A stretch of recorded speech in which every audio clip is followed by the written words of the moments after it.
tuned into the show that informs, improves, and inspires racers everywhere. The Northwest Race Report. The Northwest Race Report is brought to you by O'Hagan's Kart Supply, Lebanon, Oregon. You want to win? O'Hagan's wants to help. And by TruTech Automotive, Hazeldale, Washington. Get your car, truck, or tow rig repaired the right way, the TruTech way. And by Scott Seal Coat and Striping, Federal Way. For over 25 years, whether you're sealing or striping, you can count on Scott.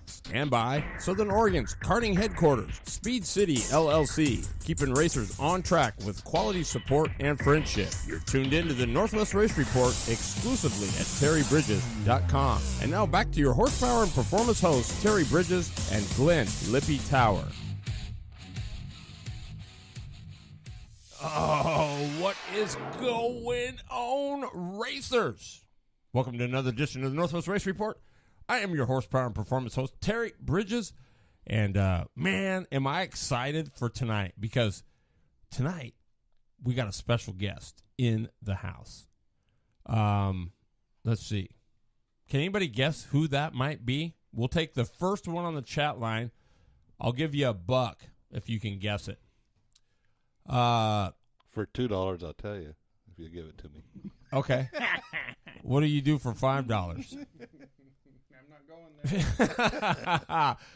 In the house, Mr. Glenn Lippy Tower. What's going on, Lippy? It's all good in the hood today. And the loader, Mr. Eden. What's going on, buddy? Hey, I'm excited for the show. Yeah, cool. It was a great weekend of racing all the way around. Good deal, man. I love hearing that. In the house, oh, Steve Miller, he says. Close, but no cigar. In Without the house, the band. My main man, Double M, Mike Michelson. Dude, welcome home. Thank you. Well, you said special guest, so it probably threw everybody. That's true. Well, it has been that long, though. Hey, it's good. Everybody's here. Did you hear Lip? I mean, did you hear Lippy? Yeah. He said special ed. I'll own that. Yeah, I will, too, after last week, by the way. Holy Jason Sucich. Double M is special. In more ways than one. Oh, wow. Hey, we got a great show for you tonight. Kicking it live in this gorgeous weather. I got back from the lake. But tonight, we got a super cool guest. Actually, a couple of them. Our first guest is going to be Mr. Steve Miller, who comes well, we'll just tell you about it in a bit. Steve Miller going to be our guest. And Miss Bailey Jean Sucich. And, wow. I mean, I just read, I haven't read anything in depth, so can you quickly just give us a quick spiel of what happened? Let's put it to you this way. The last time a female had won at Skagit, Bailey was still 6 months from being born. Wow. And that was Shauna Wilski. No, that's pretty, I mean, I don't know. That's pretty awesome. I mean, any way you look at it, I don't care who you are, but I mean, it's just cool. It's Bailey Jean, but I mean. 25 laps, and she led all of them. That's cool. Impressive. Yeah. Especially with the crowd that they got there. They got some pretty tough shoes. So. I haven't been out, that's one. Have you ever been skiing? I haven't, no. I haven't either. You can go there this Friday, Saturday, and watch the World Outlaws. That's right. When is that? Oh, the 6th. No, it's Willamette. Yeah, that's when I'm going. Got World Outlaws up there. And so we're probably going to have to do the show on Tuesday because you got any interest in going? When is it? The 6th. It's a Wednesday night. To Skagit? No, to Willamette. I don't know. I gotta get up pretty early. I could get you a ticket if you wanted to go. Anyway, that's what's happening. But we've got some cool stuff. Tonight we're going to talk a little bit about frames and when they go bad. Double M we're going to talk a little bit in our Tees and Tops UAS Grand National segment. Matt Fontaine, Tees and Tops. Great place, man. You want to if you want to do some stuff, bulldogshirt.com, www.bulldogshirt.com. And of course, Can't forget our good folks at Blue Line Graphics putting in our 2 great in-the-seat guests tonight. Brian Esquinia doing the job. And he even sponsors one of them. Yes, he does. He'd be happy. Yeah, he should be. Absolutely. So, Mike Michelson, great job corner flagging Cravitron. He did. He was killing it. He was. Was he? Yeah.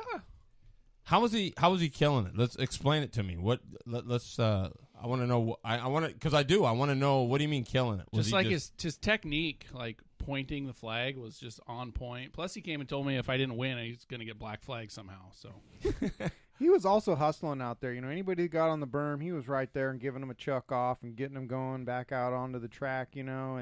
And he had a headset on, too, so he was talking to us. So he was our corner eyes, letting us know what was happening in the corners. So, see, great job. Yeah.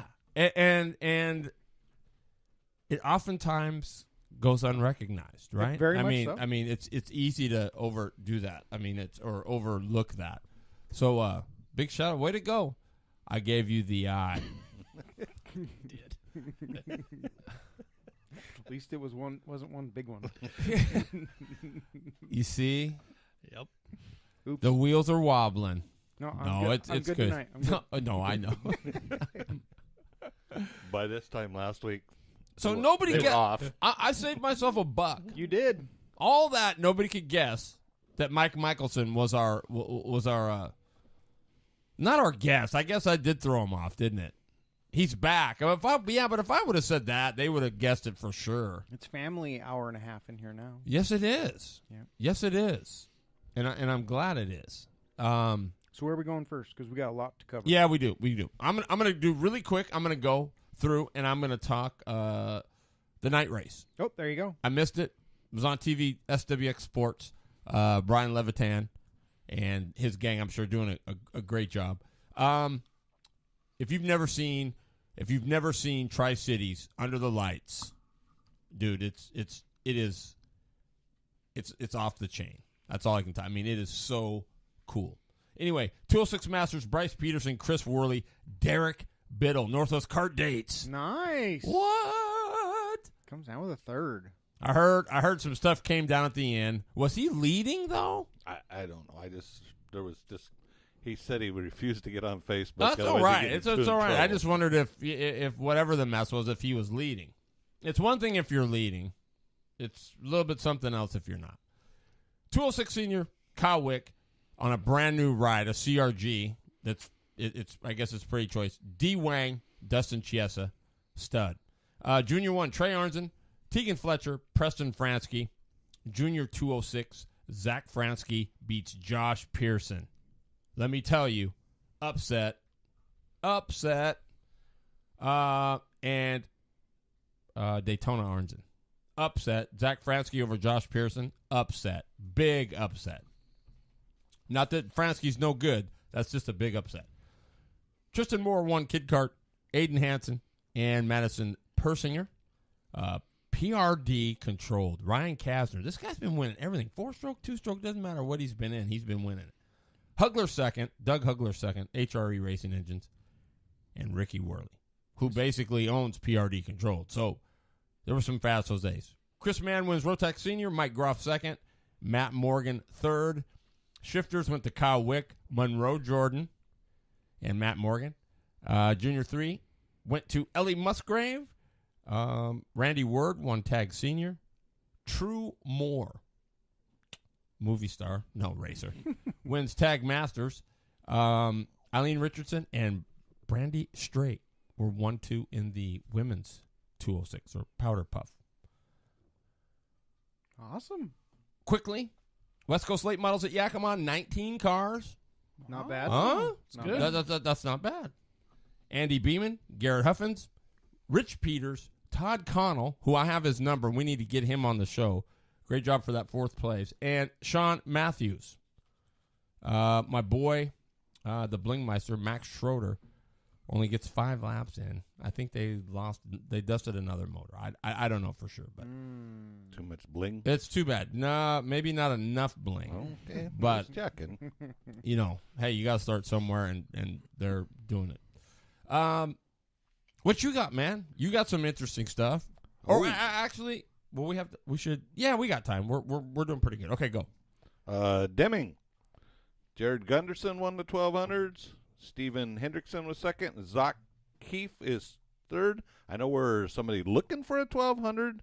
I was talking with J.J. Hickle this weekend. He is going to sell his at the end of the year. He just doesn't have enough time to do everything racing he'd like to, and this is just one that he's decided to go get rid of. But he loves it up there. 600s, Jared Peterson, Spud Allen, and Riley Mayer, excuse me, wrong one.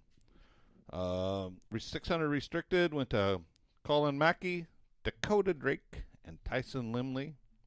And the junior sprints, Levi Hiller. I don't know how his name's always in that. It is. He's a stud. Yeah, he is a stud. Dominic Carter and Mitchell Helsel. 360s at Skagit. Colton Heath. Man, he's got it. I need to get in and look and see what the points are and see where he's at. Robbie Price was second. Jason Solwall was third. Sportsman sprints. Bailey Jean Sucich, number 1. Steve Parker and James Bundy. Midgets, they had enough up there. They had a B main. The B main was won by Shane Biles. What? Wow, nice Greg job. Thornhill and Matt Loving was third. Biles won the B main? Biles won the B main. Okay. A main, Garrett Thomas, Tristan Thomas, and Evan Marginson. Where did Biles finish in the end? Did he? I didn't look that far Okay. down. I was pretty I much. didn't look that far down. I was pretty much. There we go. Nope, top 3. I look at the top 3. I just keep going. Yep. And then Tuners won by Vance Hubbard. Grace Harbor. 360s went to Chase Getz. Cam Smith was second, and J.J. Hickle was third. Modifieds, Tom Sweatman, Scott Miller, and Kyler Moore. Pretty much the 3 of them have been fighting all year. Dwarf cars, Ryan Martinez, Corey Esteban, and Josh King. Ryan Martinez won $2,044 for his win. They call this the pocket change race, and in pocket change they had over $1,444 just in quarters, dimes, nickels, pennies. How much? Over 1,400. They showed 3 of them holding bags completely full. Yeah, it was pretty cool looking. And then South Sound, their super late models, they had a pretty decent showing. They had like 13 cars. Oh, wow. One of the names is, a couple of names up here is going to really impress you. Braden Havens won it. Alan Crest, second. I think that's Alan's best finish this year. Yeah. And Tommy Elstron. Elston, yeah. Elston was third. Yeah. Tristan Hyder was fourth. He had his thing was bad. It started out car tight, couldn't get it to turn, qualified way down in the field, and he had to work his way up to get to where he was at. So he was really happy, got the car home all in one piece, and they kind of hoped they figured out the push. Did you go out? No. Oh, okay.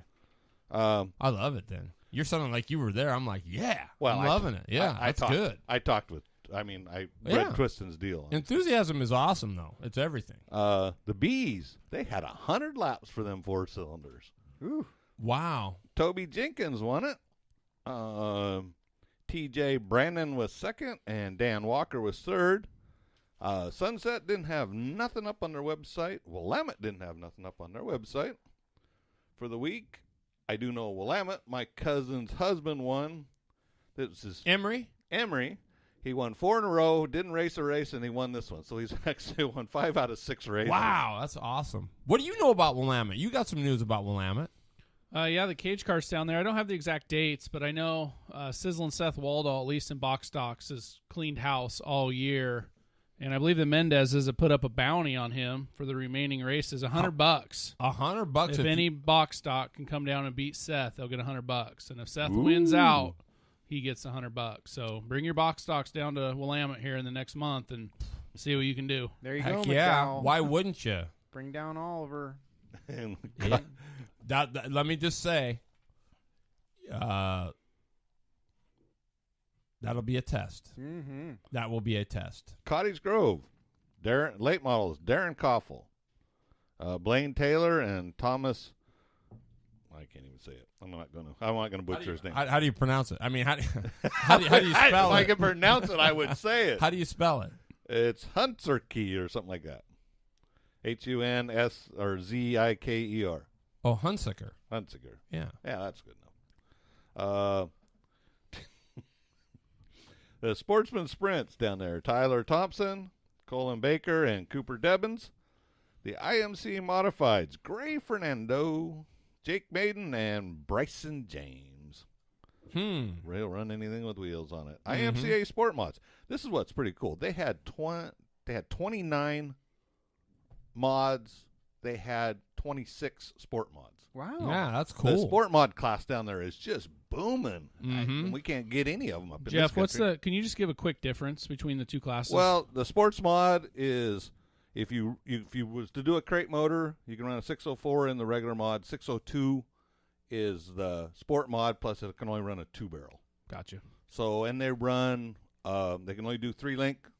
They can't do a 4-link rear. There's the suspension. It's basically set up for the older modifieds, but some guys are building the new ones. Of course. And making them not lighter than what the old ones are. So, yeah, it was getting scary. I can remember the day that Wayne Felch, Bob Jeffrey were building cars, and there was talk about them doing a 1.25" tube car, frame and cage, and all that. I mean, that's how quickly out of hand. I mean, the lightness stuff is, but yeah. Anyway, cool stuff. Jordan Broughton won the sport mods. Art Heath was second, and Michael McGuire was third. And the Hornets, Josh Corley won the Hornets. Awesome. Nice. And you know what? Let's do this. Let's take a quick break, and we're gonna hear from the good folks at True Tech. The 3 most expensive things you'll do in your life are buy a house, educate your kids, and go racing. What you don't need is another expense, and that's why you take your car and tow rigs to True Tech Automotive to ensure that they are maintained and repaired the right way with the right parts at the right price. And how's this for right? Extended to all racers is the In the Family 25% discount off of all preventative maintenance and repair labor. All you have to do is use the discount code NWRR to save. Now that's right. Get it done the right way, the True Tech way. True Tech Automotive, 6900 Northeast Highway 99, Hazeldale, Washington.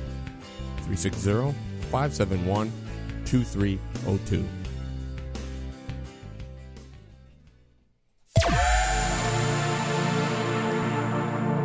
All right. Well, let's see. You finished up. Big shout out to Bailey Jean Sucich. How cool is that? I mean, you don't want it to be the male-female thing, but when it's been that long since one yes has won, you kind of make a deal out of it. Yeah, you kind of do. You kind of do. So we're gonna we got a new segment. Tees and Tops going to be bringing it to you. Matt Fontaine, the good folks down there, BulldogShirt.com, and we're just going to talk a little bit about some UAS stuff.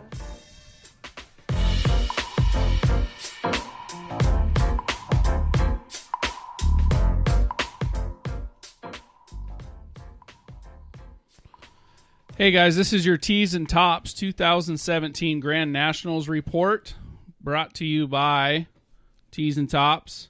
And just a friendly reminder, September 5th is the last day that you can pre-order T-shirts for the UAS National Rankings. And that is www.bulldogshirt.com. Absolutely, man. And so here's what we know, I think, Mikey. Friday, here, okay. No, I'm not even going to go there. Friday practice is what? It's like from 5 to 8, right? Yep. 5 to 8. And then they start Saturday morning at 10 o'clock. Making it all happen. They only got 3 classes, though, so... So it should 3 hours of practice should be more than enough? I don't know. I don't know. It just depends on the numbers, I guess, to see what all shows up down there. And, and honestly, I know Renee's going. I'm pretty sure Diotti's there. Berg will be there, I'm fairly certain.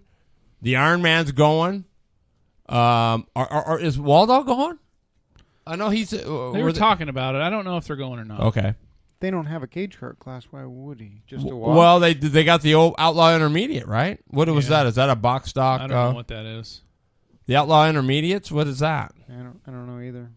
I wanted to say the Intermediates were like 500s or something like that there, but Renee, what is that? Can you tell us? That's where Shane finished in his race. When we were talking about finishes, and you asked where he finished, I think she's saying that. Oh, he made it up ninth to in the right. A-main. Yep. But hey, congratulations to the Clarks. Have they already gone, or are they going to get? The other day they showed a picture of her, and they were on the road. Cool. So they get a couple of new backup motors for the Clark Family Motorsports team. Well, they were picking up. Yeah, they were picking up some other stuff too. There was some for other people. No, they wouldn't be cheater parts, would they? No. It's bling. It's called bling. That's the new word. So if somebody calls you a cheater, just say, hey, no, it's not. It's just I got bling. It's got bling. It's got bling. Intermediate. Okay. I don't know what the intermediate. 250s, Derek Wallace says. There you go.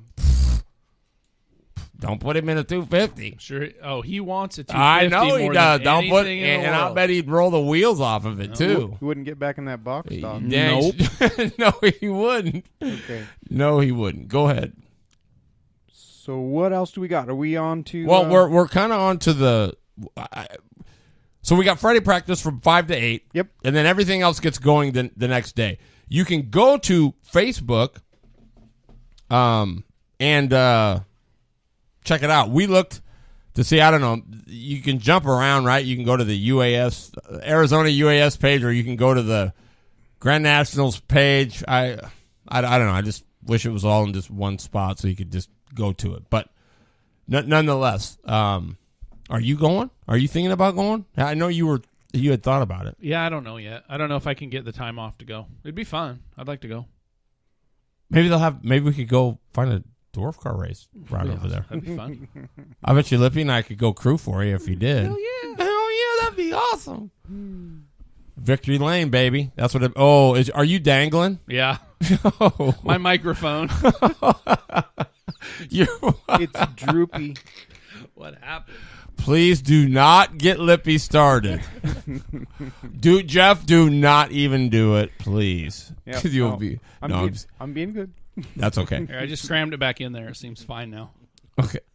Thank you. That's perfect. That is absolutely perfect. So.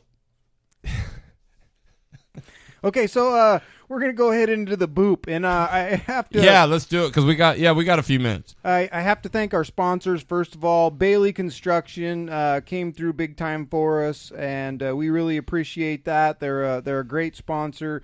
They've been behind us a few years now, and it sounds like they're going to continue to support us. So we really appreciate that. Bailey Construction. Turns out he was a Major League Baseball player for a while before he got into the construction business. So hats off to them. Great job. Tyler Reynolds, who came through for our lights, 6 lights down there, lit the whole place up. Can't thank them enough either. They are planning on coming back as well next year. And Miller Kitchen and Bath, always great to have around. And Absolutely. Makes the show well worth it. So it definitely thank you to all of our sponsors on that. So on the Boop Day, we actually had kid carts. This is our first time in a few years since we've had the kid carts. And Preston Finch comes in number 1 on that. And I always do that. What? Is it Preston? No, it's Presley. Oh, Presley Culver. Yeah. And Mad Maddie coming in 3rd on that. Predator class, we had 8 of them in that. They did a great job out there. Our own Mike Michelson, Double M, comes through on that one. Smokes everybody. I think he had a half a lap on him. Dude, that thing was wheeling for You didn't even sure. have to drive it. It was like you put your foot to the floor and that was it. Okay, that was compliments of me from Salem crashing it so bad. Yes, it was. Twisted the chassis up. It works Did great it? now. Really? Yeah. They actually heated it up and bent it back a little bit, but it's never worked that good before. It's fine. So anyways, and Mike Vickers coming down again or up again, and comes in second on that one. And Randy Harris comes in third, and number 4 was Kelly Dusty Piper. Fourth on that. So hats off to all the Predators that came out for that. KT Light, we had 6 in that one. Daniel Watkins III pulls down number 1. He has been all year in that class. Justin Beard gave him a real run for his money. And Jonas White came in third. So good job for all those guys. Let's see here. Junior 1 and Junior 2 4-cycle. Jamie Weber pulls down number 1 in that, and Trinity Fosdick pulls in number 1 in her class. So good job, both of those ladies out there. They were mixing it up back and forth, back and forth. Glad to see them finally come up on the wheel, both those girls. So let's see here. The LO206, Brandon Rutledge pulls down number 1 on that one. Vickers right on his bumper. And stock 4-cycle or animal class, Steve Miller pulls down number 1. Sam Venerable was number 2 in that one. Junior UAS was Daniel Watkins III, DW15, followed by James King. Both of those guys were hauling the mail out there. KT Heavy, we had 8 in that class. And here it is right here. Steve Miller, this is his second year or 2.5 years now into it, and he finally pulls down a win in a very, very, very competitive class. I was so glad to see him come through, and that's why he's on the show tonight.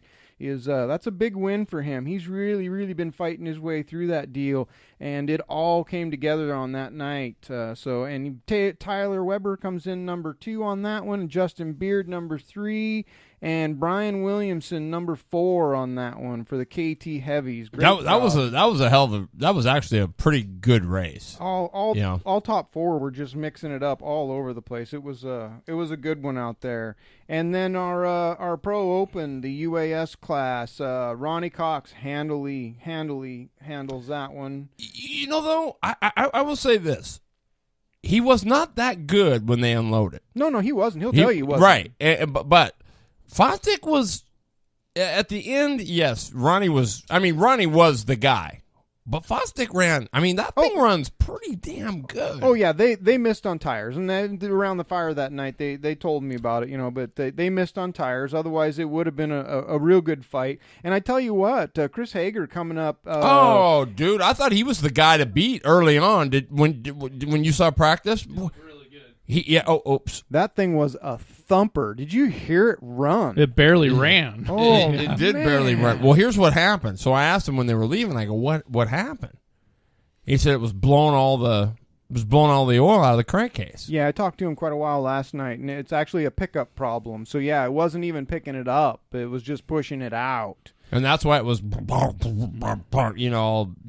Sound like a top fueler. Golly, it did sound nasty. It was, wow, yeah. They were very happy with it, though. They just didn't want to hurt it, so they left it in the trailer. So Ronnie Cox pulled that one down. Kurt Fosdick was number 2, and Rusty King was number 3. Great job by him. Lippy, can I say just one thing? I got to say, whether you're a Ronnie Cox fan or not, dude was rolling. He's got ORV figured out for the most part. He does. Even in the heat race, he put that move up on the high side. That was some legit stuff. So I was pretty happy with the whole open class. Yes, they did very well. They did very well. The first round of heats, the track was just junk.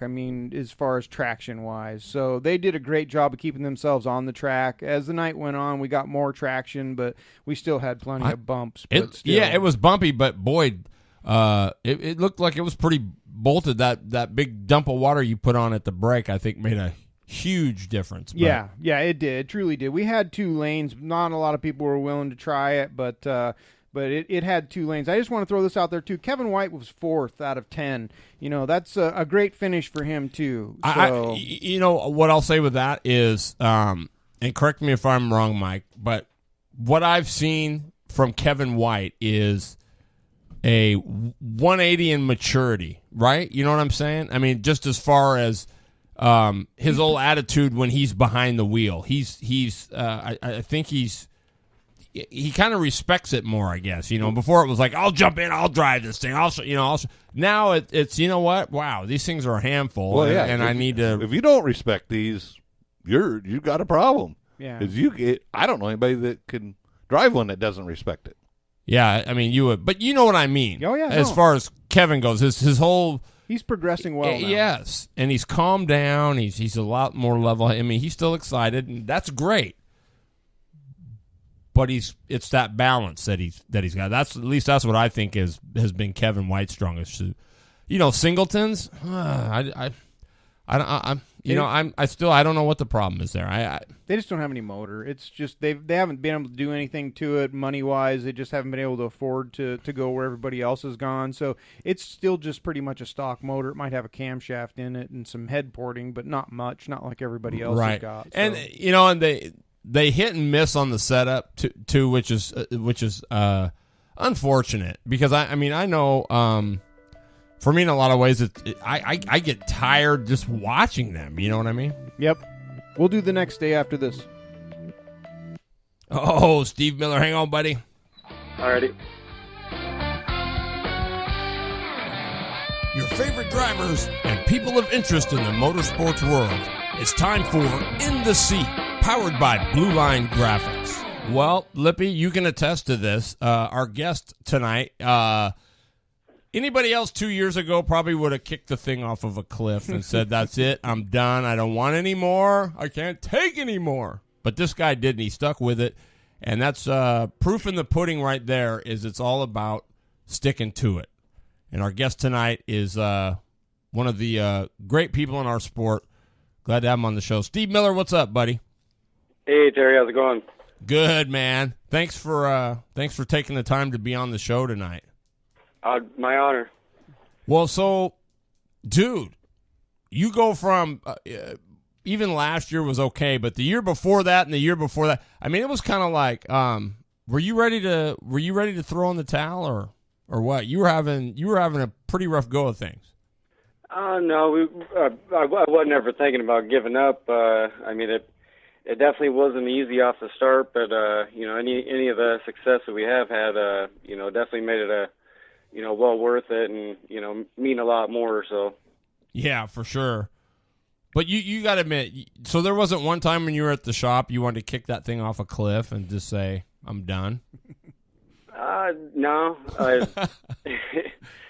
guess I'm just kind of stubborn, like that. I mean, and like I was saying there, I mean, if it ain't coming easy, I mean, I'm going to try and make it happen any way I can. So, you're definitely a fighter, that's for sure. So it was glad to see. The track really came to you that night. You were a mid pack early in the day, but man, that thing just came alive on the night show. It just really started hauling around there. As soon as you got past the lead guy there, you put like 4 car links on everybody. It had to feel good out there.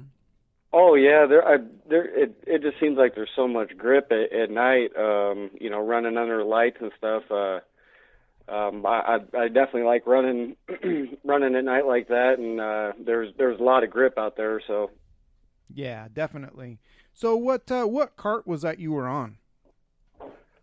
My white cart or the blue one? The blue one. That's a Ultramax Exceed. It is an Exceed. Okay, I wasn't sure which one you were on. So it is the Exceed then. Yeah, that thing was truly hooked up. It wasn't even hardly drift in the corner. It was just shooting right straight through there. Yeah, it was working good. I think that was like the 4th time that we've ran that cart. When we first got it and we're running it, couldn't really get it to turn all that well, and made a few front end adjustments on it, and it definitely helped. And it really didn't feel like it could work much better. I mean, it really wasn't turning the wheel all that much, and I was able to get back into it pretty quick. So nice, dude, that's awesome. Mikey, you got anything for him? You got any questions or anything? No, I noticed one thing about him. He was just being super consistent. right? Letting the people do what they're going to do in front of him, and I think that's a big part of it is using your noggin. You know, when you're out there with that competitive of a class, I mean, that's one of the most competitive classes that there is.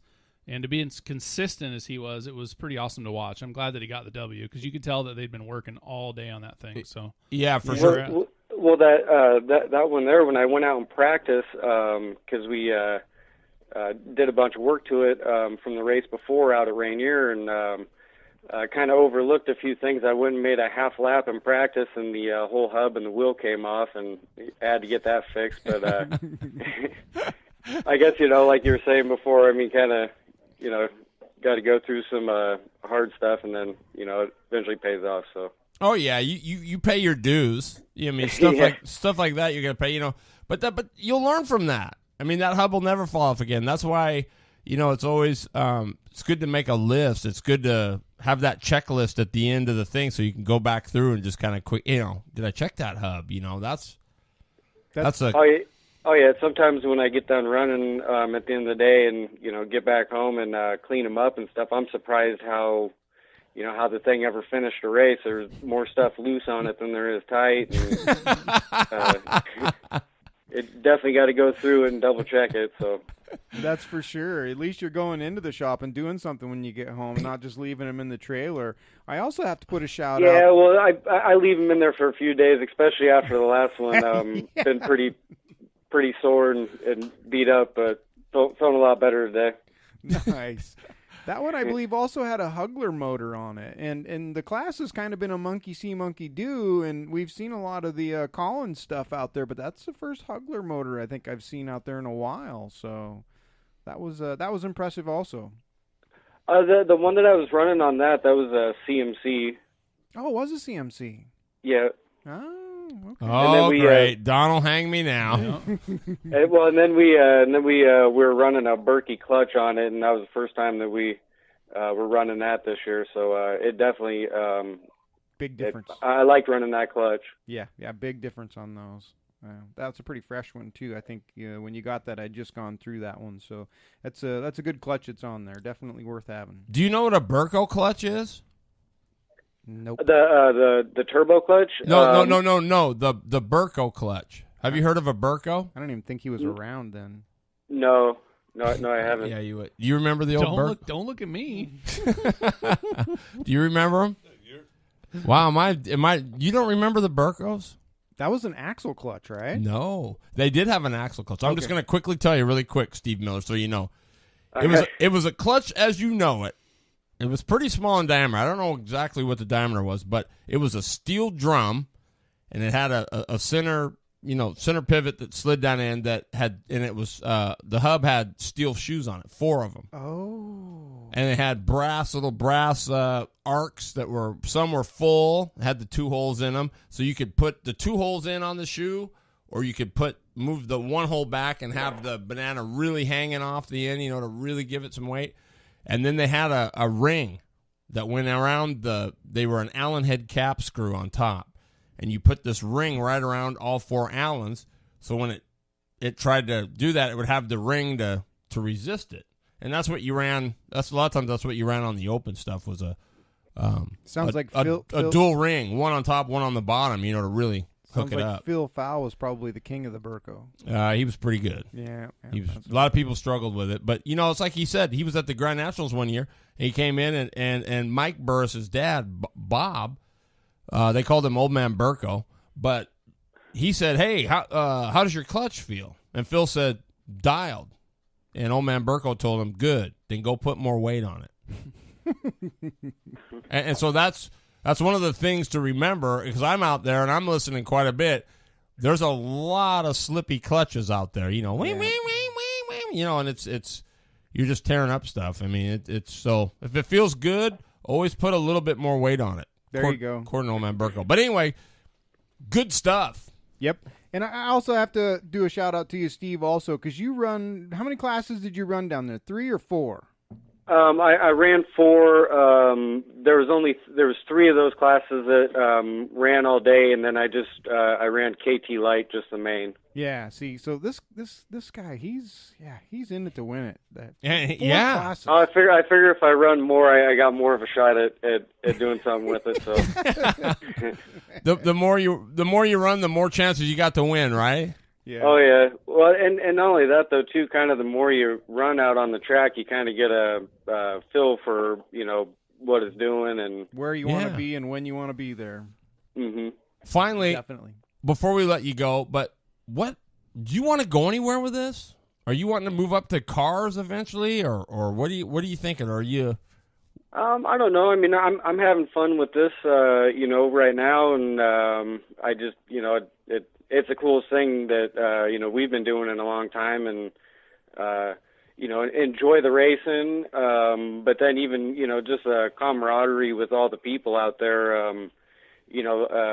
I mean, if it wasn't for anybody pitted next to us, giving advice and everything, I mean, like you're talking about when we first started, I mean, we'd be going nowhere fast. So, any of this success that we've had, I mean, definitely got to, everybody out there. I mean, everybody's been very helpful.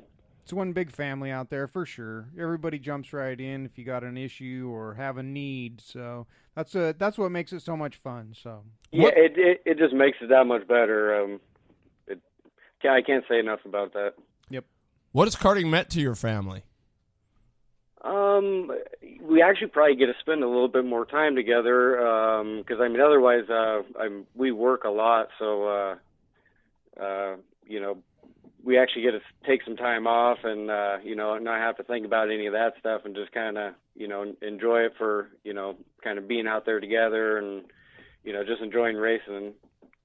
Him and his dad both are workaholics. They truly are. They would work and have worked 7 days a week for a long time. And this is what his dad told me was, this is when they get the schedule, then they know when their days off are going to be. They know when their vacation's going to be because it's all around the karting. And that's it's something that they look forward to now. So whereas before they would take maybe a vacation, and now they get at least 6 of them a year. So you agree with that, Mike? Totally agree with that.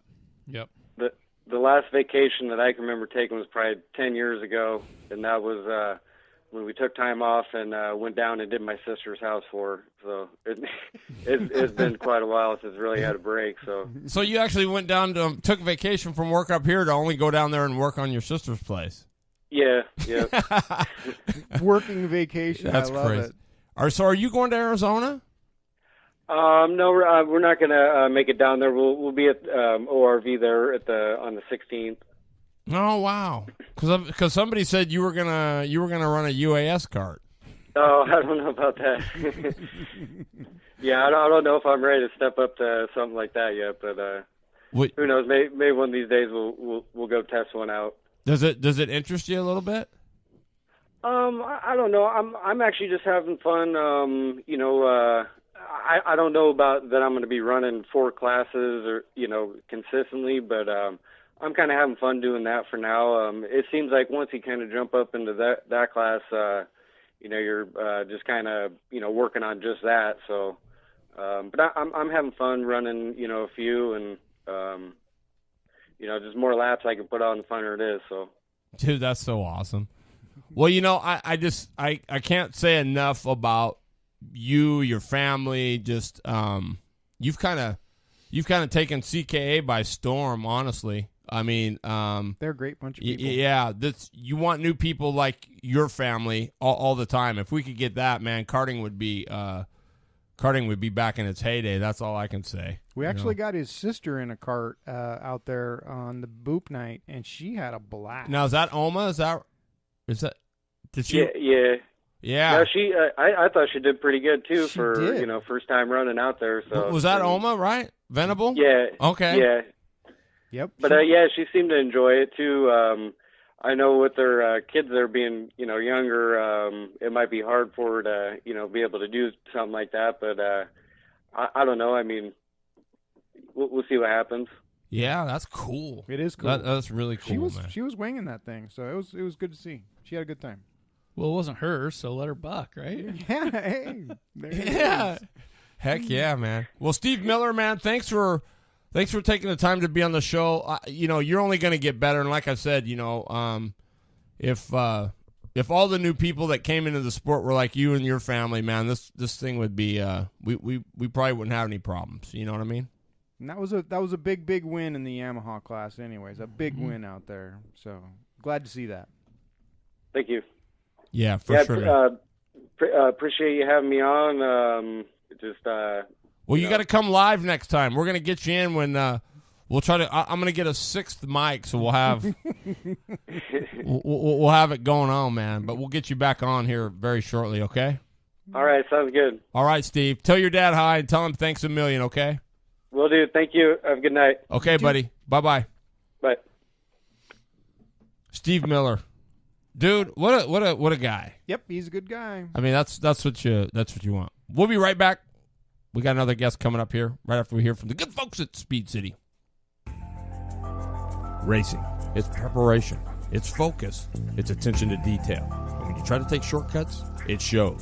At Speed City, Southern Oregon's karting headquarters, distributor for Ultramax, Legend, QRC, Bell helmets, and K1 race gear, they don't roll like that. Speed City is committed to roll the way champions roll by keeping racers on track with knowledge, integrity, and performance. No shortcuts, no negativity, no other motives. You don't just have their word on it, you've got their name on it. So get back to having fun and get to calling Speed City. Speed City, LLC, keeping racers on track with quality service and friendship. 541-531-1222.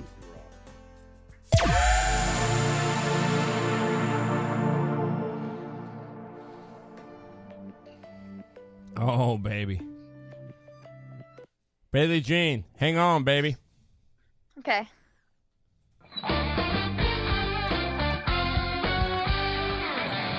Your favorite drivers and people of interest in the motorsports world. It's time for In the Seat, powered by Blue Line Graphics. Females rule, boys drool. That's our next guest. She wins a big one up at Skagit. A big one. First time in, I'm not a mathematician, but it's been a long. Wilski? Was that the name, Wiltsy? Yeah, Shauna Wilski was the last woman to In win the 1947? No, let's see. What would it been? It was 6 months before Bailey Jean was born, and you're how old? I'm almost 16. The last time she won was 2001. That's it. Nice. Look at that. She's even got facts. Boom, boom. Look at, yeah, I can hear Sucich now. Wait, is he on here? I can just hear him. You hear that, Bridges? That's polished, man. He was trying to get in the living room, but he can't get through the doorway anymore. So, Bailey Jean, tell us, how cool is it to win that deal? Yeah, it was a blast. The way that the lineups ended up working, we had a few wrecks in the beginning, so I ended up getting the pole. And after that, I was just telling myself, lap by lap, corner by corner, what I tell myself every race, and I just hit my marks. And once I parked in victory lane, like, it just all came to me, and I was so excited. I couldn't stop screaming. Did you cry, or did you just scream?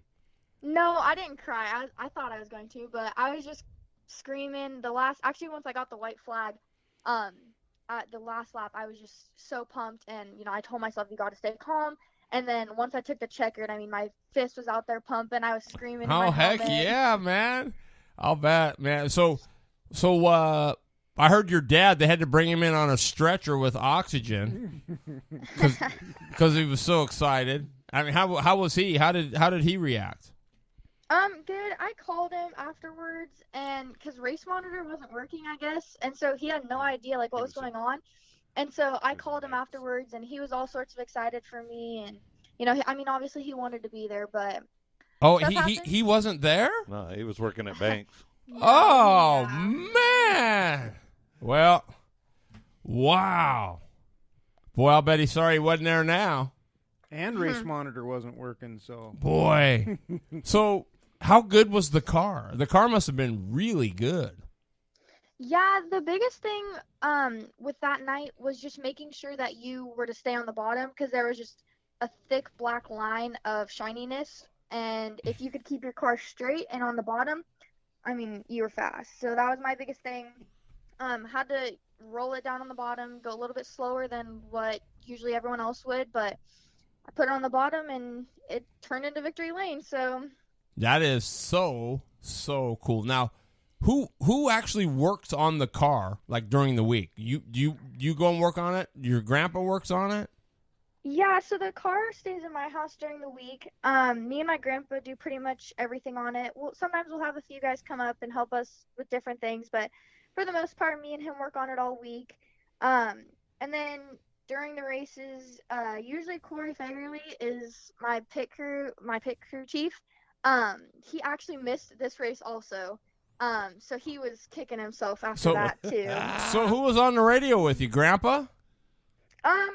No, actually, his friend Josh Cantor came and crew chiefed for me, and he did an awesome job. They both picked for huge guys in sprint cars, so he knew a ton of stuff.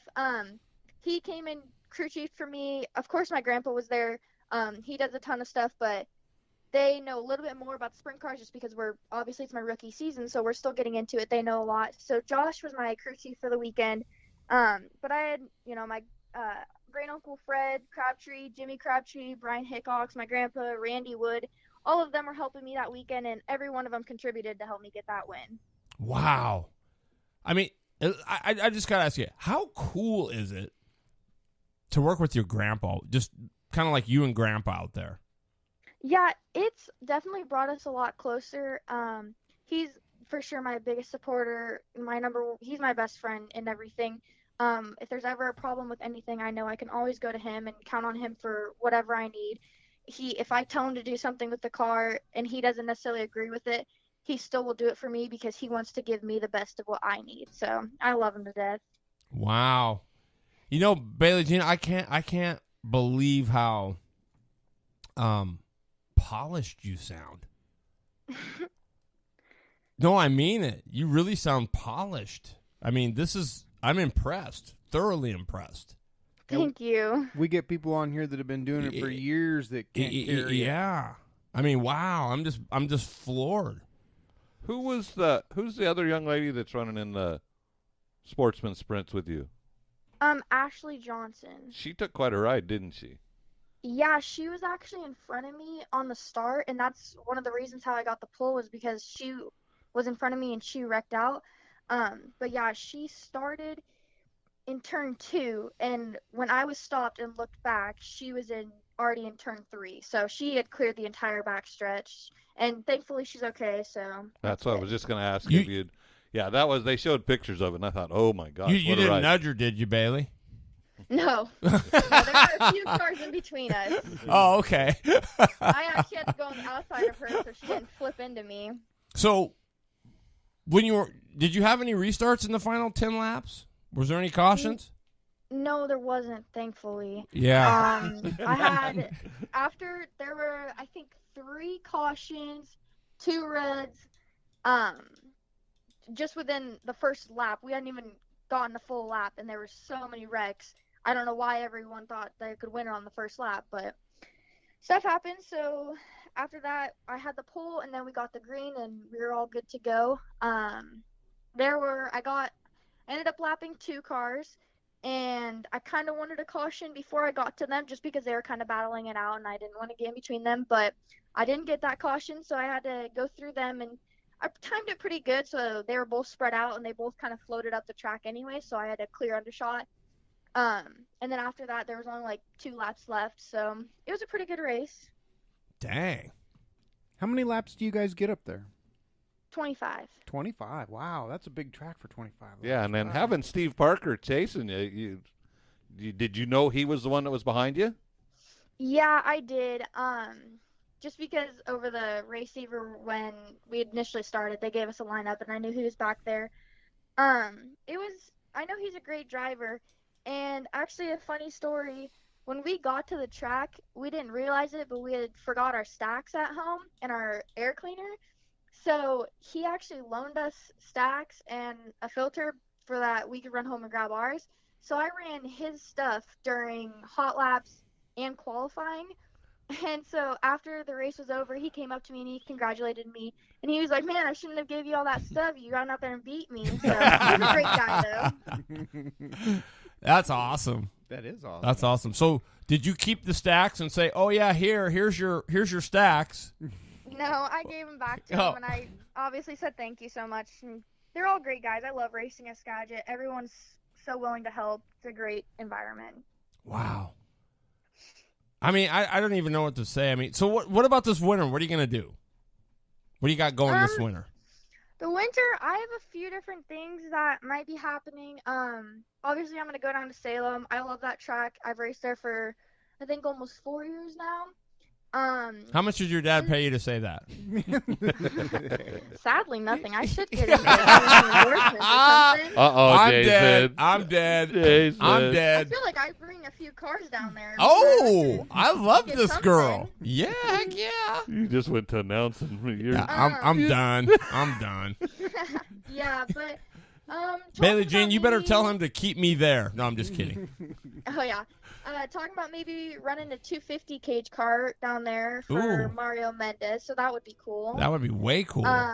Yeah, running maybe a 600 also in the open class for Randy Wood down there. Wow. So we got a few different.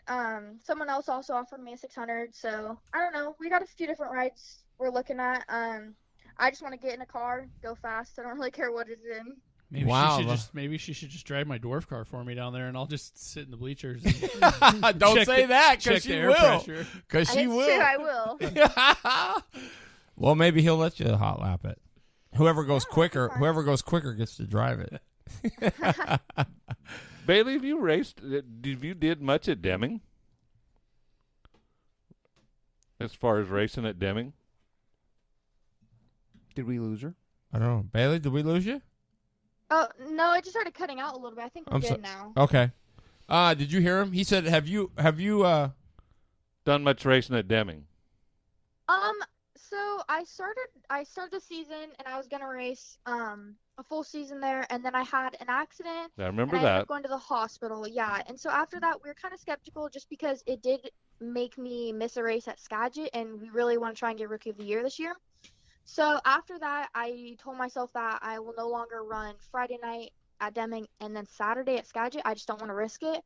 But I have filled in a few times for a few different people actually there. I've been trying to run at least once a month down there just to keep my name down there and get some more laps. I ran Randy's car a few times.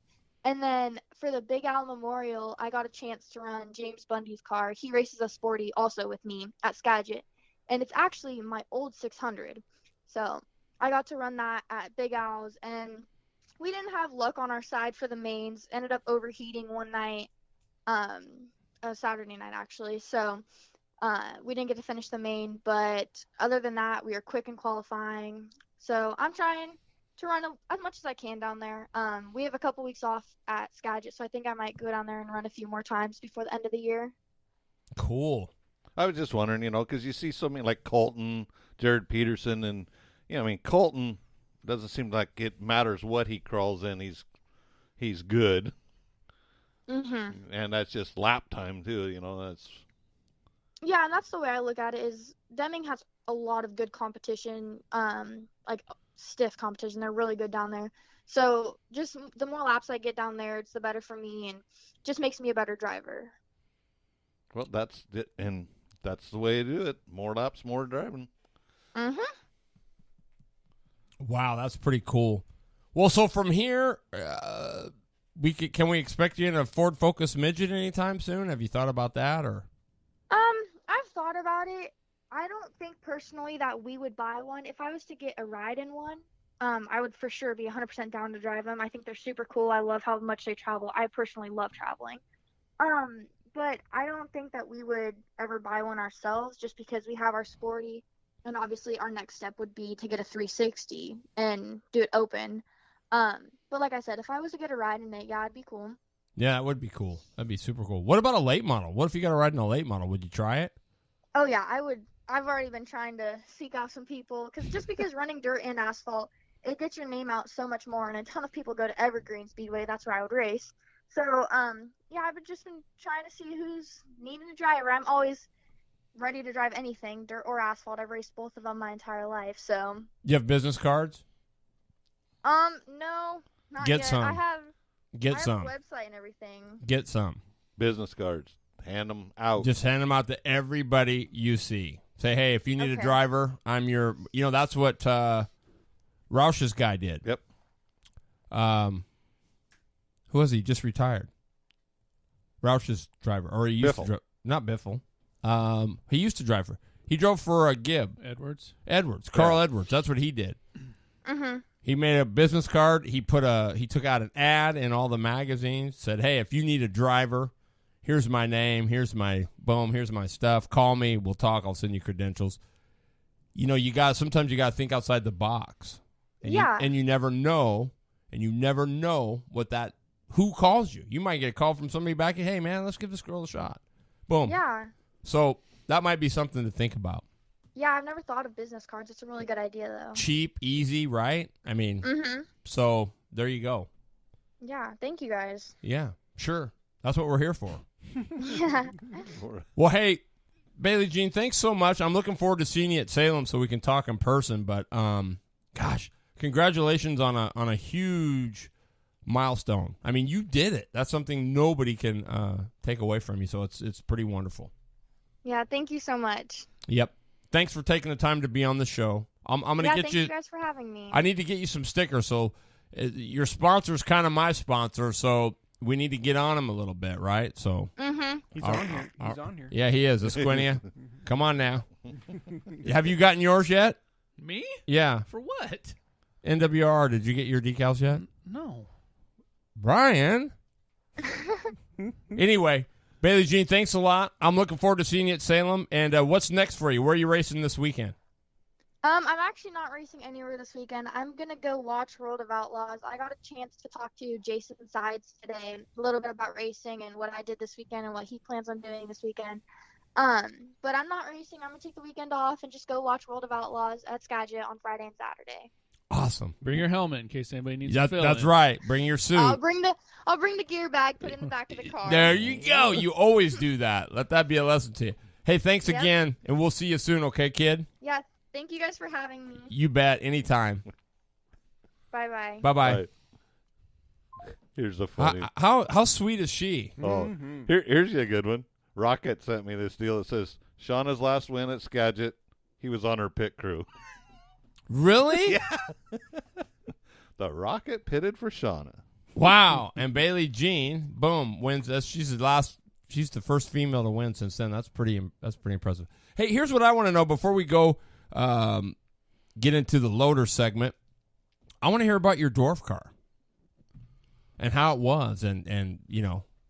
Well, I mean, I asked Lippy a couple weeks ago if I could bring it up to the Boop and just, help wheel pack or I wasn't looking for anything crazy. I just wanted to make sure it would run through the gears and rev up and do everything it was supposed to do, and nothing would fall off. Nothing would fall off, and I was happy. Let's just say I Dude, had a grin, and it sounded good. It sounds crisp. It does sound, and it looked like it turned nice. I mean, for it being my first time in it and all that stuff, I got in it a lot harder than I was even expecting to, but it felt really good. It didn't do anything, that I thought it shouldn't have. So I was pretty happy with it. It turns on the gas. It was rotating. It was doing all the things that I expected it to do. So I'm looking pretty forward, to getting it out on a big track and letting her go. Nice. The 16th, he's going to be at Banks, folks. Yeah, I know PHRA. I haven't been following the PHRA, of course, because I haven't been racing. But my goal this summer is just to get out somewhere and get some laps before winter. Right. Winter's my slow time. That's when I can focus on things. So I was talking to Mike Clark, and I think PHRA is at Banks on the 9th. But I'm having my engagement party the next day, so I don't know if I'm going to make that. But I think Banks is having their. And I'm pulling you, trying to get you the mini stock show at South Sound, and I'll probably do that actually, because that'll be pretty easy. Yeah. And then I'm going to race. I think the 16th, Banks has their Northwest Dwarfs. I think that's the championship point night. Mm-hmm. So I'll go see if I can interrupt somebody's points battle and get the win. That would be sweet. That's what he just did with the Predator. I wonder. So this whole We might have to be the NWRR crew, right? Be cool. Would that be sick? Yeah. Wow. Yeah, that might be. God, what a cool story that would be. Week in, week out. Might have to figure that out, huh? Yeah. It says Joe sent them last week. They better be there. Oh, yet. Here we go. I haven't seen him yet. He says he hasn't seen him yet, but that's okay. We have trust. So yeah, good stuff. Well, with that, we got something from the loader, and so hang tight. We're tracking and packing around the Northwest with the loader, Jeff Eden. Flexed out. When is your chassis flexed out? Mike, do you know? My Predator chassis every time it gets flexed out, she was faster. Libby? No, you're going to tell us, I'm sure. No. I think Jeff's going to tell us, but I think most people's chassis get flexed out when they got money to buy a new one. That can be a lot of it. But this is a late model dirt that they're basing it off of. And you got to remember that, man, they're running a tire that's from hell. You figure that much tire bite, side bite, and everything else. They really twist the chassis. But that's part of their game. The chassis is part of the spring of the car. So when you set it, the chassis turns, and when it sits back down, it's shooting it forward. Does this help? Yeah, does the shoulders help? It does help. If you were inside it, you'd be doing it. Don't make the wheels fall off at the end. We're doing good at holding it together. If I could see. Light. Oh, here. Give me some light. Oh, clear over there. Oh, hey, that works. Yeah. Okay, one of the things that the late model chassis builders do is they take advantage of the flex. Okay, the flex, in turn, the chassis is just a big spring. You're going to use the chassis to your advantage. So as fatigue starts along, the metal starts going away, you're getting less and less of a spring. The car doesn't want to drive off the corner. So that's when they call it's losing its memory. So now instead of the chassis doing the things that when you originally set it up were doing, now you're having to chase it with shocks, tires, bars, air pressure, stuff like that. More motor. So, and at that point in time, if it won't snap back to its original spot, it's flexed out. Plain and simple. So let me ask. That would bring me to my question is, so what part are they flexing? I mean, I'm gonna assume that the main section of the frame and cage is always going to be okay. That's not going to flex out. It's going to be the front and rear clips. Exactly. That they're going to be. And if I got it, I can see it all here. Anyway, all right. It says this will give you. Okay. I'll answer your question. It says the guy says on my car when it flexes out, it starts breaking the welds on the upper A-frame mounts on the left-hand side, and then the motor mounts on the right-hand side will start to break out of the frame, and the cross members will start to break out of the frame. Wow. You know, and it's funny because I talked to Herschel McGriff Jr. last night when I was over at the lake. And he's got a cool deal coming. We're going to talk to him next Monday on Super Late Model Monday, but he's doing a new car for them down there. Off the chain, by the way. But he's winning with a car. They're running modifieds on pavement, and they're winning with a car that's 26 years old. So I mean,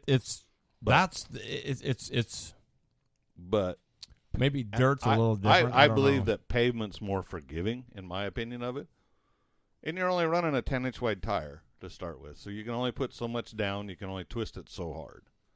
But I'm sure within that few years, that thing's been clipped. Oh, yeah, I'm sure it has. Yeah. I mean, like you're saying, your main cage is all going to say the same. Most all your late model guys, if they wreck a car, the only thing they're changing is. Yeah, I think a big part of it, too, is, I mean, you look at the travel on a dirt car compared to a pavement car. I mean, those dirt cars are It's an inch and a half for shock travel. It's a bunch. Oh, they're lifting up. It looks like a foot. Yeah. The left rear is just crazy travel. Yeah, so. and it's moving forward. I mean, it is. They're wadding. That's interesting, though. So it loses the spring off? Is that what you're saying? Is that what they can feel? That it loses the spring off the corner? It won't bite. Right. And then once it quits biting, then the car has a tendency to start pushing. So now you're trying to get the push out of the car besides it not going forward. So boy, that's got to be miserable right there. Won't turn and wants to plow like a truck. That's the worst thing you could get. But I don't know, though. They always tell you to tighten it up till it pushes and then back it off a hair. So I don't know. Maybe that's a good and bad.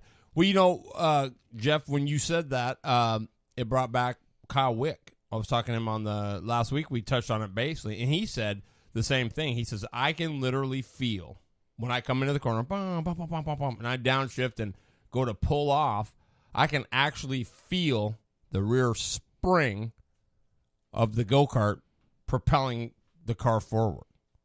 Or not feel it. Or not feeling when it's sprung out. Right. Yeah, and that's where your lap times are. All of a sudden, you start losing, and you're scratching your head. Where am I losing it at? Why? Is it this motor? Tires? Nothing's bent. Everything's square. Yeah. You really gotta, and where he can feel that, and knows what he's feeling. That's a huge plus. That's where, and we touch on this a lot on this show. Mike maybe can even attest to this because he just did it this weekend, but everybody's got to feel they want, right?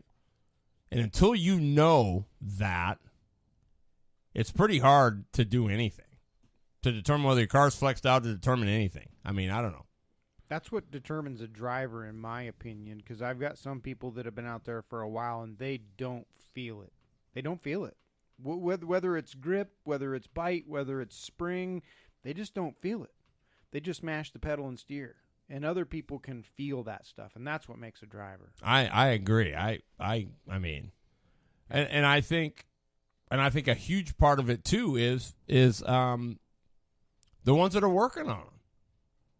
How do you? I mean, I just don't know. I mean, maybe there's a point. Maybe it's a deal. But I mean, my thought is always, how. I mean, even if you understand what you're doing, it's nice to go get around a car, right? And like with your dwarf, right? You've been working on late models for years, but until you pick up, I mean, when we looked at your car, remember we go. That's got to change. Yep. That's got to change. Yep. That's got to. I mean, you've got to have a pretty solid grasp of what's going on, and if you're not learning that, if all you're wanting to do is drive and not learn that, you're cheating yourself. Well, and I know where there's some that are like that. They run in the modified class down there at Elma. They don't understand the car. And they don't understand what happens with the car. And they don't understand what the changes make to the car. So, and is that learned? I mean, I know we're a little bit off the flexi thing, but maybe we're not. I mean, but it's all part of learning. Well, and it's all part of seat time and feeling. When you start feeling something is awry, you have to be able to pinpoint what it is. And this is a great article that. Helps you, in deciding. And it's late model stuff, people, but it doesn't matter. I mean, I think it works the same in everything. A chassis is a chassis. Right. That's where it comes down to. And I know you were concerned a little bit, remember, on the front end when you looked at it and you said, wow, this doesn't look like it's going to be very supportive, but I don't know.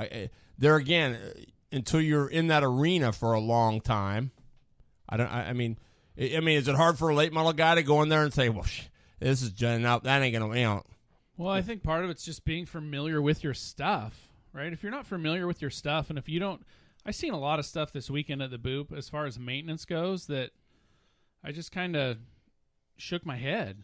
I don't want to call anybody out, but there's a KT cart that Brandon Day. The guy's fast. That second heat race, he cleaned their clock. Yes, he did. But his maintenance program, no offense, is not obviously not the best. Now, whether that's he doesn't want to do it, he doesn't have time to do it, which I could understand, but he was having clutch issues and this and that. Well, my question is, how does your clutch go from dead on to absolutely, I don't know, in the stratosphere? That thing wasn't getting a hold of nothing. From so fast to zero, not even being able to. That's my question. He is good, and I tell him that all the time. I don't know if it's a confidence thing, but I'm telling you what, Brandon Day can roll. Yes, I mean, you saw it in that second heat race. Yep. Gosh, I mean, Passanante might have been nervous. Yeah, he was fast. Car links over everybody. He was bloody fast.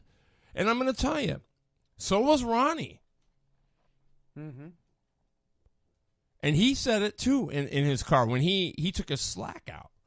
He said, "Gosh, both these cars are so good, but the slack just feels, Now I think he's on the rival now, so it may have changed. This was last year, but he said, this slack just feels like that good pair of boots that are good and wore in. It was his glove. Yeah, it's his. Yeah, I mean that's got to be a bitchin' feeling when you get underneath there and you go, man. So, and Wick also said, when the carts run the rumble strips, the chicanes or the curves or whatever, he says that'll wear them out in a weekend. The bang, they hit those curbs so hard that he says I can feel the difference by the end of the weekend after 2 days. Wow. Yeah, that's impressive, dude. Stay off of them. And I'm gonna and for sure, but he says, but you have to. Yeah. Okay. He says, but. Here's what I'm going to tell you right now. If he goes late modeling, Kyle Wick, look out. That's all. Just look out. He thinks like not normally somebody with his time. He's way ahead of it. He absorbs everything. He's everything. Amazing. I watched him chase somebody one day, and the guy was guarding his position quite well, and he was trying everything to get by him, and I told him how to do it cleanly, and he never forgot that, and I've seen him use the move a couple times now, and he just absorbs everything. He takes all criticism. He's phenomenal. If he gets in a late model, look out. That's all I'm going to say. Mr. Barrett, if Kyle Wick comes calling, you need to jump on that. Brittany Zamora is good too.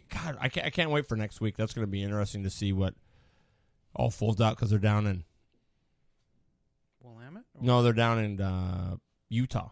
Oh, the SRL cars and the Northwest Super Late models. But anyway, so how often are these guys changing cars then? Well, we'll get to that a little bit later in the deal. I'm gonna just do a short deal. Okay, cool. It'll be a teaser, and then we'll work on the rest of it next week. So your car's not handling. You're in the point of got the dump truck push. It won't come off the corner. It's got no snap. So basically, what you want to do, and it's just like you just said, you start looking. So okay, where are we gonna look first? Oh, we're gonna look at welds. And we're going to go over that car front to back, realizing that most of these guys powder coat their chassis. So at that point, if the powder coating is chipping away, you need to look at what's going on right there in that spot, because that means it's flexing. And so powder coat is obviously very brittle then? It is brittle. Yes, for sure brittle. So once it starts to flex, it will start popping. So that's one of your things. And this is something that I hadn't thought of. And it says if you see your bars starting to get fat, I'm looking to go, get fat? I'm fat, It starts to balloon. Well, that's what it's doing. It's taking so many shots that it's starting to compress, and it's not rebounding. So it'll start making the tubing will actually start to grow in there. Wow. So that's one of the. So could you use that same theory in carts? In the waste portion of it? I don't think we've got enough horsepower or torque to make it do that. We'll break a weld, but we won't swell it. What about the 450s? Well, that's a good point. Good point. I still don't think they're flexing though, like what Jeff's talking about. You Probably know, not the car. The axles, I guarantee Yeah. you do. for sure. But that's wow. I didn't know that. I didn't know they could swell like that. That's a new one on me. Yeah, that's what it says. If it's taking a shot and then it's not coming back, then you start looking because it's starting to swell a tube. And that tube could be your whole problem. So at that point, could be one off the front, comes off the A arms. It holds everything square. Right. It's Right. that little minute stuff. So Interesting.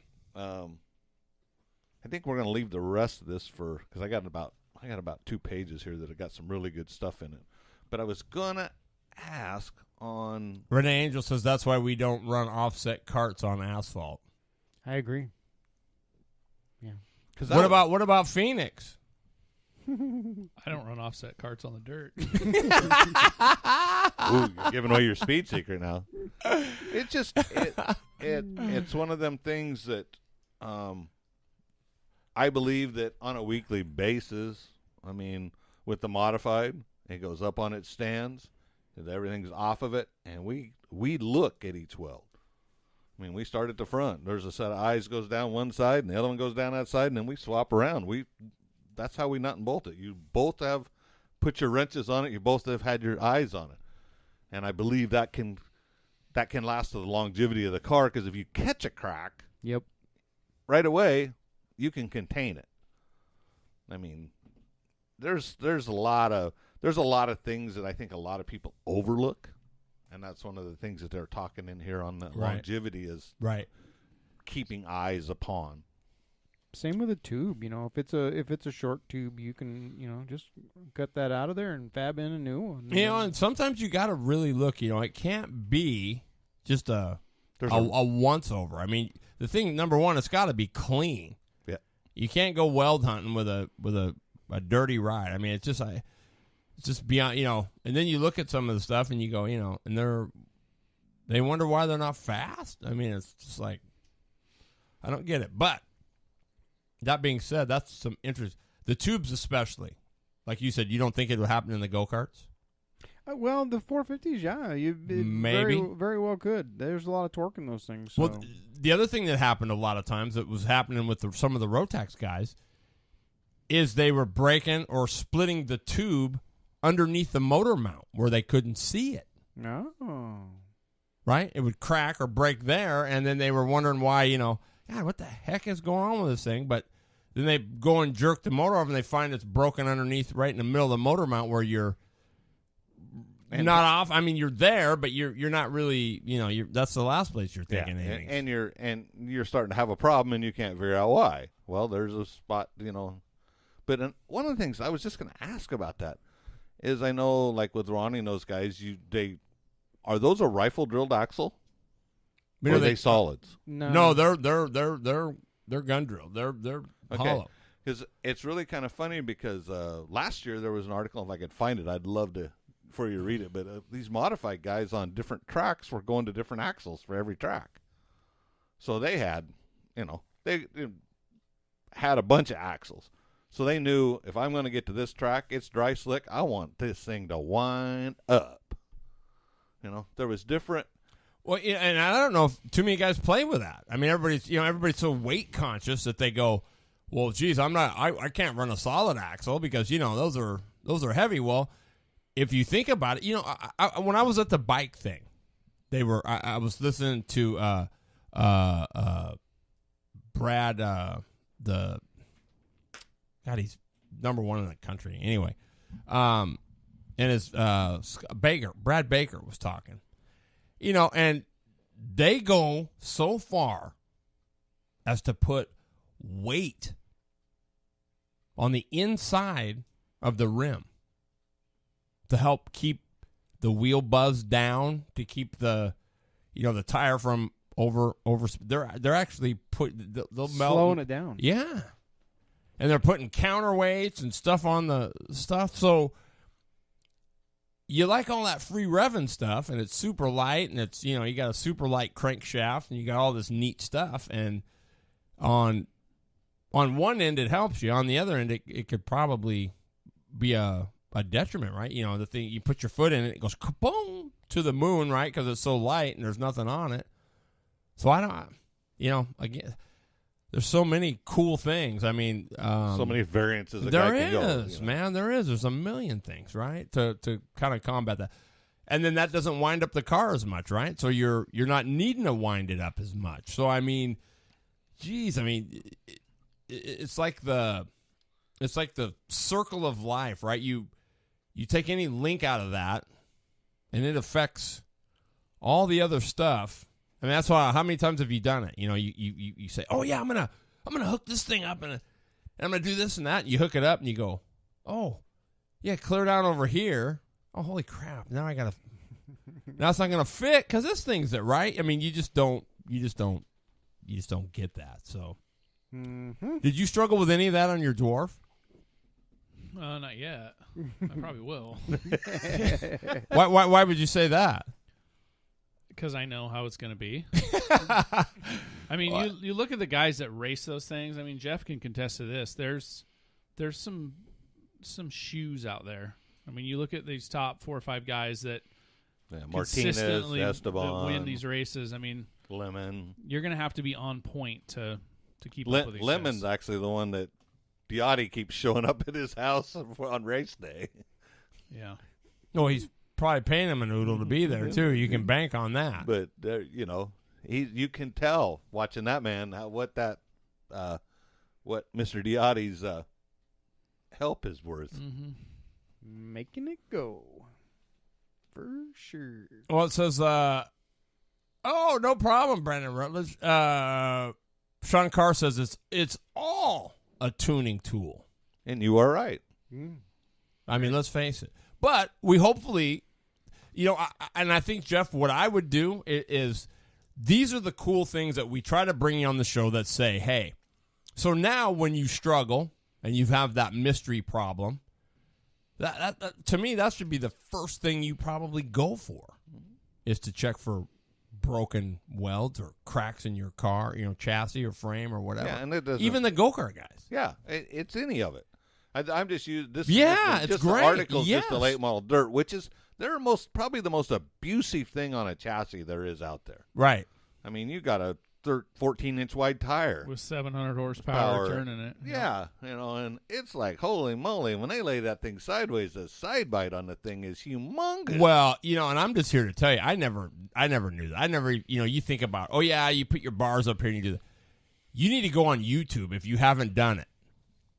And you need to watch, and you need to see the in-car camera that they put on a rear end or a rear suspension underneath the car when it's going and it's driving.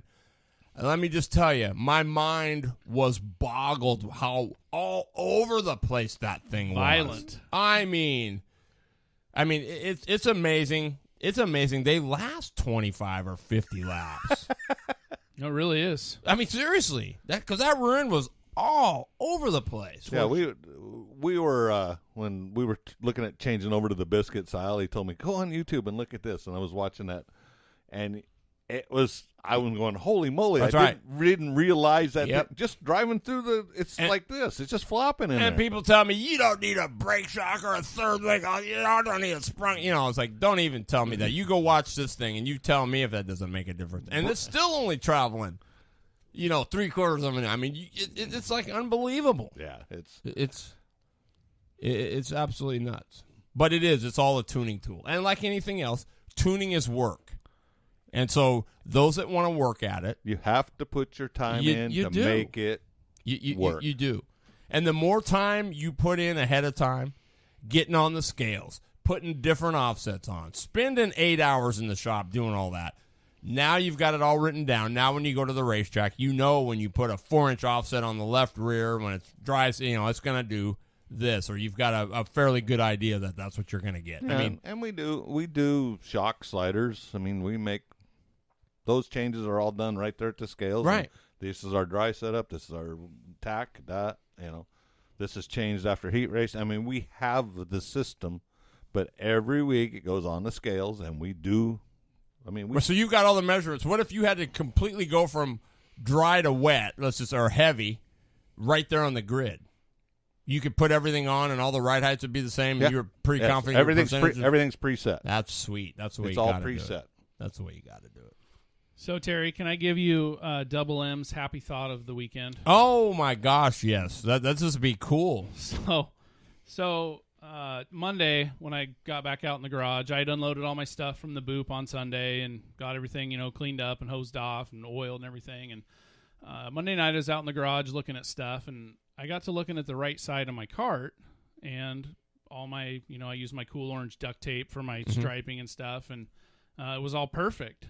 And then I went to the left side and looked at it, and it was just tore to hell. Tire burns all over everything, duct tape's ripped off. And I said, you know what? I had a good weekend. Because when the left side of my car is torn up, that means that I was on the outside and I was racing. And that's what I love to do. So He was on the high side. for that, my weekend was complete. It was a great weekend. So, in other words, when somebody was on the bottom, He was on the high side. You got to go to the high side. I would just as soon, honestly, at this point in my life, I'd rather be out there racing because that's what I want to do. It's more fun. I don't like to just guard your... go around. I mean, it's fun. Follow the leader. It's fun having a half a lap on the field, but I'd rather, Michael Vickers and I on Sunday, the second heat race, I think it was, I mean, he got under me going into 3, and we were banging pods, coming out of 4, and it was a photo finish. I'm like, that was awesome. I don't care if it was a heat race or not. Who won it? I think my transponder was on my bumper, and his was on his cowl, so I think I got him. Come on! It's all about placement. It is all about placement. And don't forget, that's a good point, UAS guys. You got to run a nose on it because that's where they're going to be putting the transponders, UAS guys. Why? Put it on the bottom of your shoe and then you just reach out. Yeah. I'm pretty sure Yao's going to be there. I don't think he's going to run. But he's going to be there, I think. He's going to be there, yes, but I don't know if he's running Just or not. signing autographs or what? I don't know. I think he's going to be pit crewing. Huh. So I know Diotti's going to be there. I know Berg's going to be there.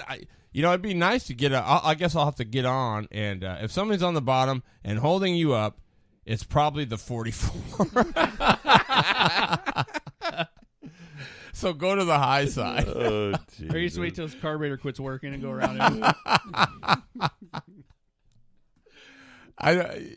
Just kidding. Shane Smith takes a beating, man. He I'm does. telling you. Yeah, Ronnie just beats him to a pulp. Great show. 9 sucks. Blah, blah, blah. LOL.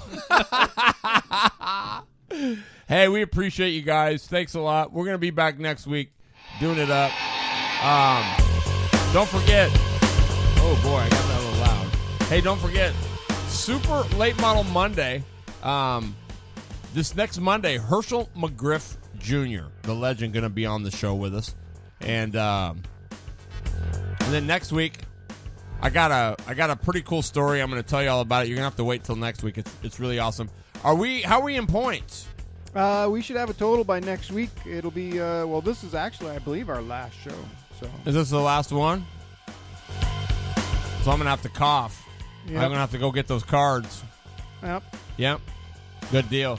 We got a tire gauge. We got a Strebe Speedway Firecracker 40 Collector's Edition to give away. Yep, we should have tire tapes coming in and some T-shirts and some tack bags. And some gift cards, some fuel gift cards. So don't go anywhere. We got some Burris hats, too, courtesy of Kurt Burris. He's going to be covering that.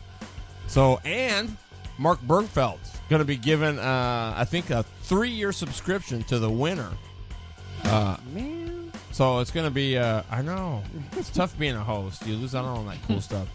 Double M, welcome home, buddy. Thanks, guys. So it's awesome to be here. We'll see you back, I'm sure, more, right? I'll try to make it as much as I can. Love it. Love it. Loader, how's work? Busy. Busy. Nice. Team Baker, Colin Baker, that's a cool shirt. Making it happen today. That's it. We love you guys. Thanks a lot for supporting us. You know somebody special. Yeah, you know somebody special wants to be on the show. Please let us know. Hit us up. We'll get them on. Awesome job, Bailey Jean. Yeah, for sure. For sure. Lip, you got anything?